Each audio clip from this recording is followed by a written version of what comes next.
Ezequiel capítulos 34 al 36. Este capítulo empieza fuerte porque empieza hablando de los malos pastores, que primero habría que entender que era un pastor en este contexto. Sí que es verdad que utilizaban esta imagen para que el pueblo entendiese mucho mejor a lo que se refería esta parábola. Entonces, un pastor, a lo que se refería en el Antiguo Testamento, pues hay veces que han llamado a reyes pastores, a príncipes, a líderes civiles, pero en este caso hablaba de los líderes espirituales. Y aquí se ve la importancia del liderazgo, porque lo que estaba sucediendo es que los malos pastores se estaban apacentando a sí mismos, solo se preocupaban de ellos mismos, se aprovechaban de las ovejas, les daba igual las consecuencias que iba a tener ese mal liderazgo, porque también estaban maltratando a su rebaño.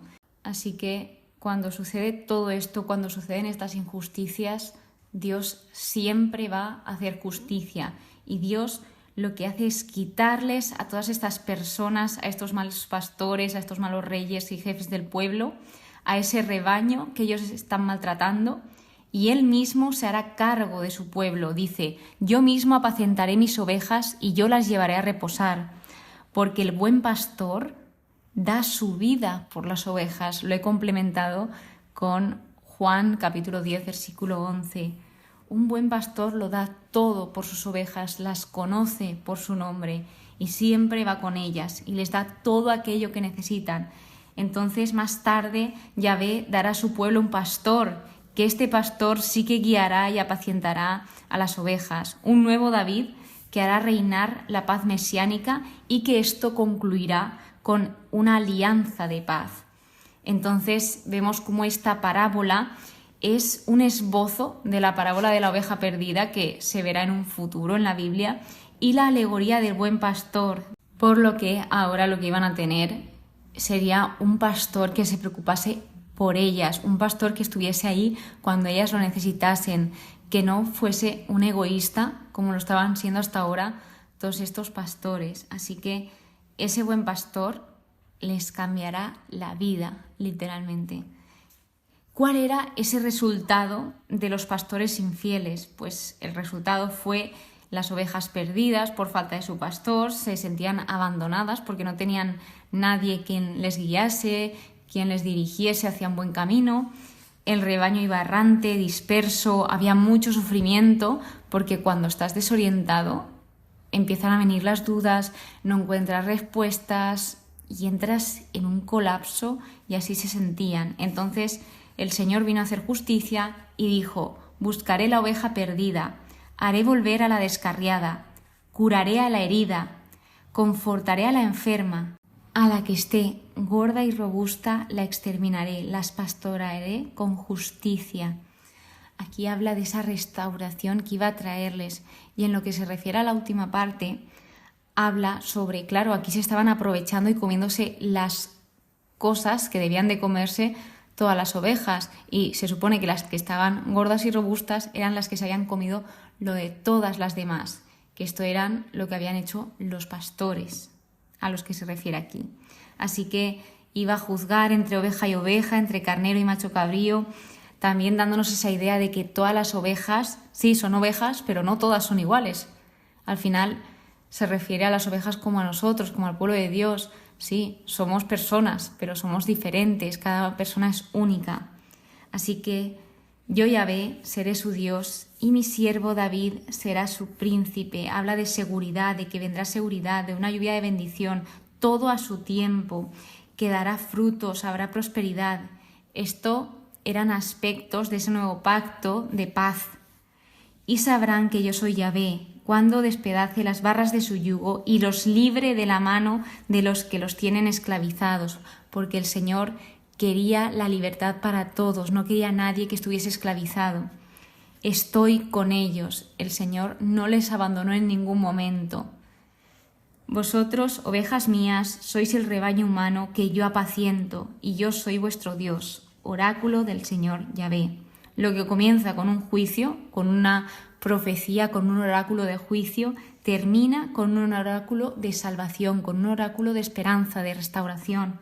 El capítulo 35 habla sobre los montes de Edom y habla sobre un juicio contra ellos por todo lo que habían hecho. Habla que vendrá desolación, ruinas. ¿Y la causa cuál era?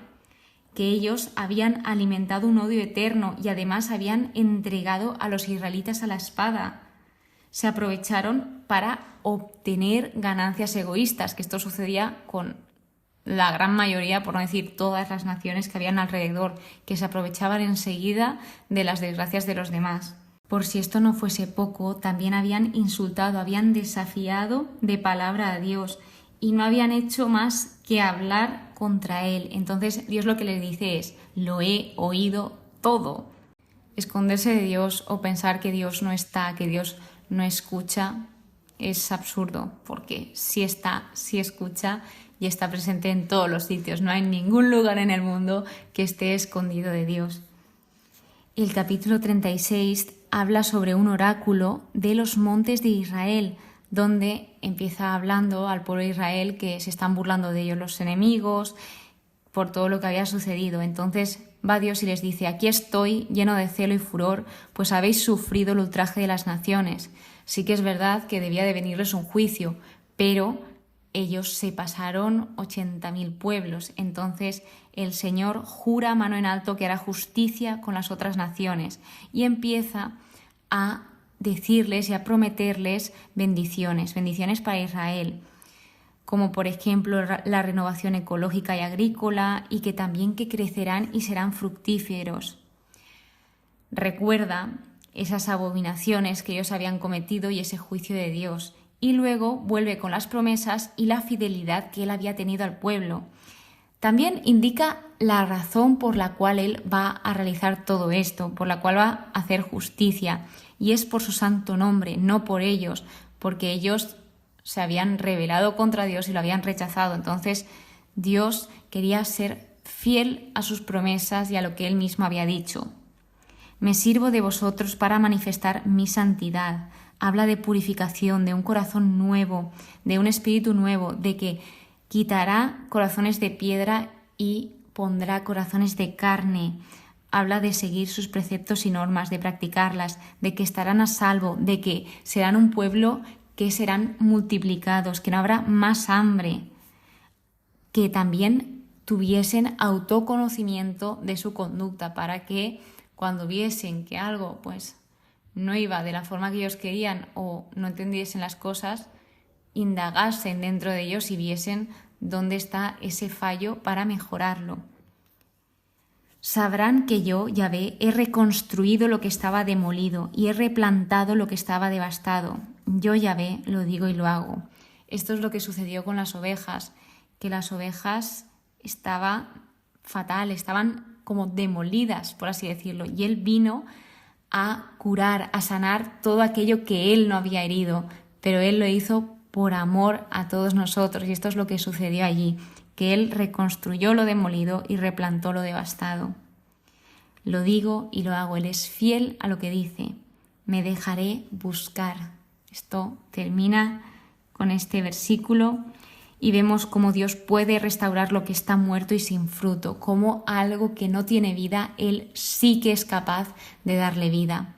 Y cuando no hay esperanza, siempre llega esa esperanza en un momento u otro, aunque no lo veamos. Aquí estas ovejas estaban dispersadas, estaban descarriadas, no sabían hacia dónde ir, y de repente vino el Señor a darles un buen pastor, el mejor pastor que podían haber tenido nunca, que ese fue Jesús. Muchísimas gracias por estar aquí, muchísimas gracias por escucharme. Espero que hayas aprendido sobre esa diferencia entre el buen pastor y un pastor que no es tan bueno. El buen pastor siempre lo da todo por las ovejas y el mal pastor pasa de ellas. Es una persona egoísta que solo se preocupa de sus propios intereses y les da igual esa repercusión en los demás. Espero que pases muy pero que muy buen día y que Dios te bendiga.